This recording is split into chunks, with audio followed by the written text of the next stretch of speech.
Welcome back to another episode. Today we're going to take a closer look at Nvidia and also two other semiconductor stocks that did have a great day today. That's going to be Intel and AMD. Like always, my name is Jose Najarro, and this is the best channel you're going to find any semiconductor news, especially those dealing with AI and high performance computing. So let's get started with today's episode. I want to thank The Motley Fool for sponsoring this video, and check out fool.com/Jose for the 10 best stocks to buy now. With that link, you get a promotional offer for the subscription service. Now, let's continue with today's episode. So we can see Nvidia had a great day. The stock was up nearly 2%, sitting at $128. After hours, we are seeing some nice bullish sentiment as well.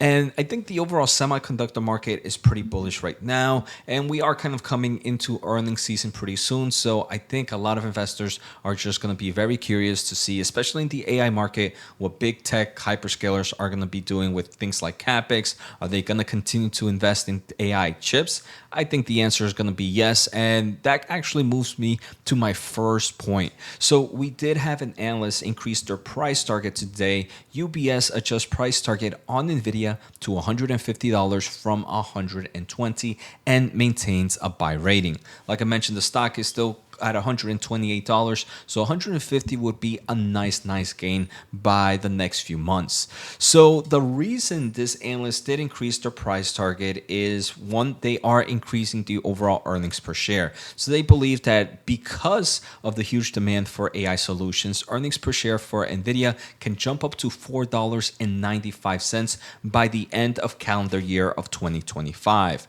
And that is above the overall consensus, which is roughly $3.64. So we can see UBS is actually very bullish on Nvidia. The main reason for this overall bullish is that they've seen their supply chain checks, and they are confirming that the demand for the Blackwell rack scale systems remains exceedingly robust. And this, if you've been following this channel, you guys know how bullish I am for Blackwell. More importantly, the Blackwell Grace super chip, which is going to power the NVL72 and the NVL36 systems. And UBS mentions that right now, those systems right now are materially larger than just 2 months ago, as hyperscaler budgets for calendar year 2025 increases. So this overall just showcases that bullish trend for Nvidia, and it gets me even more excited. UBS is projecting the equivalent of roughly 69,000 NVL systems will be shipping in calendar year of 2025, up from the prior view of 52,000, and they mentioned that Microsoft will likely account for the majority of the NVL72 orders. So this is some great news. Before we go any further, we are now on the road to 50,000 subscribers by the end of the year. Thank you all for the crazy support. So if you haven't and are enjoying the content, make sure to hit the thumbs up and the subscribe button. Finally, if you want to support the channel a little bit more, make sure to check out my special offer at fool.com/Jose. Now back to today's episode. Now, continuing with this bullish trend, another big player that creates a lot of AI servers is Foxconn. And Foxconn just reported their June revenue, which skyrocketed in this quarter thanks to the AI server boom. So if we take a closer look, revenue was roughly $15.14 billion for the month of June, and that was up 16% versus same time last year. Foxconn mentions that the main reason is just, hey, look, AI server demand continues to be strong, and they, in their most recent earnings, they did mention that that made up roughly 28% of their total revenue, cloud and server segments, which obviously includes AI servers, and they believe in the upcoming quarters is going to become even more and more prominent to the overall total revenue. So we can continue to see all this evidence that AI server demand is here to stay, at least for the foreseeable 2 years or so. Now we're going to take a closer look at Intel. Intel had a nice run up today. The stock was up 6% today, and after hours the stock is up 2%. We also did see a decent run up on AMD. AMD was up roughly 4% today. So both these companies are ones that obviously we discuss a lot on this channel. AMD, you guys know I'm bullish in this one, especially when the stock dropped below 150. Right now we are are seeing kind of a lot of excitement. I've mentioned some of the excitement reasons. Now, Intel, I'll probably do an episode on Intel individually within the upcoming days. But Intel, I want to say their biggest growth opportunity for me, and the main reason to ever be bullish in this company is their manufacturing push. But that's going to take some time. Well, both these companies actually got an update from analysts today in forms of, hey, look, even though these are AI laggers, they believe that AI laggers are going to benefit in this second wave of AI. And one of the reasons is they believe that AMD and Intel could benefit from their chips being used in things like Microsoft devices or the PC market. So obviously, Intel and AMD are both developing CPU solutions and NPU solutions, kind of AI chips to go in the consumer market. So this is definitely a nice tailwind for both these players as they are dependent in the consumer space.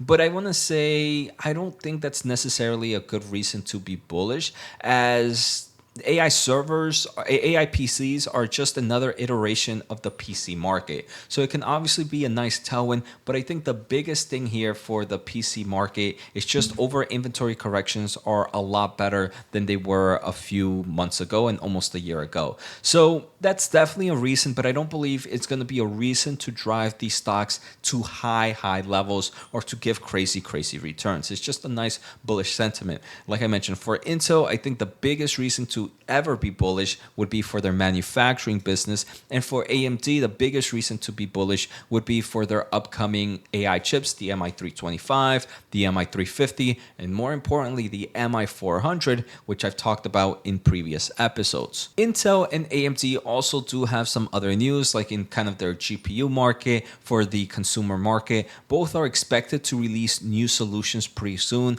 Again, this is just your typical solutions that happen here for AMD. Every so often they release new CPUs. Every so often they release new GPUs. This isn't anything that should be revolutionary in forms of stock price performance, in my opinion. But right now, the AI craze is really driving anybody to see, hey, look, AI is real. You're seeing AI CPUs for the consumer market. You're seeing AI GPUs for the consumer market. Let's kind of be bullish in them. And I don't necessarily believe that's a true reason for these companies. I mentioned in the past why I would be bullish on AMD or Intel. The final thing I have for AMD is this one's actually pretty good news. So there was a report here from Tech Power Up that AMD is becoming a software company, and here's the plan. And they mentioned that the editors of this article kind of met up with AMD in Barcelona a few weeks ago. And one of the things that AMD mentions is they're making a big change on how they're approaching technology, where they're shifting more from hardware development to emphasize more in the software and API and AI experience market. And this is something that Nvidia has done really well in the past. And AMD has mentions that, hey, look, we were doing that because at the moment we had to kind of get our foot in this kind of space of the semiconductor market. The company has transformed itself in less than 10 years, right? 2017, this company was sitting at very low levels. Almost, we can see 2014, 2016, the stock was in single digits.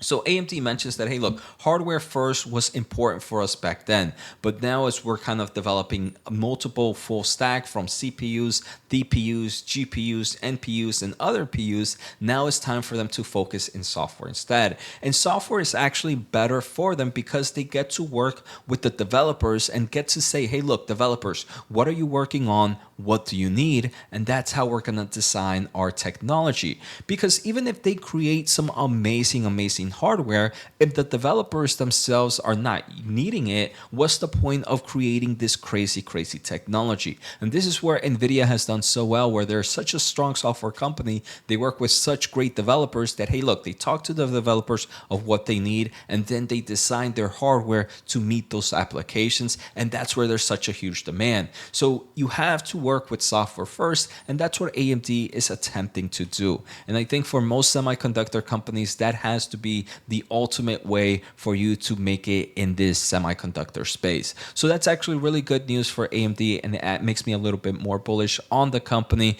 But that's something that we have seen from management really discussed in the past few quarters as they're really focusing on the software space. Now, this is just another added evidence that that's the case. So I hope you all enjoyed today's episode. Take care, have a good day, and see you all next time.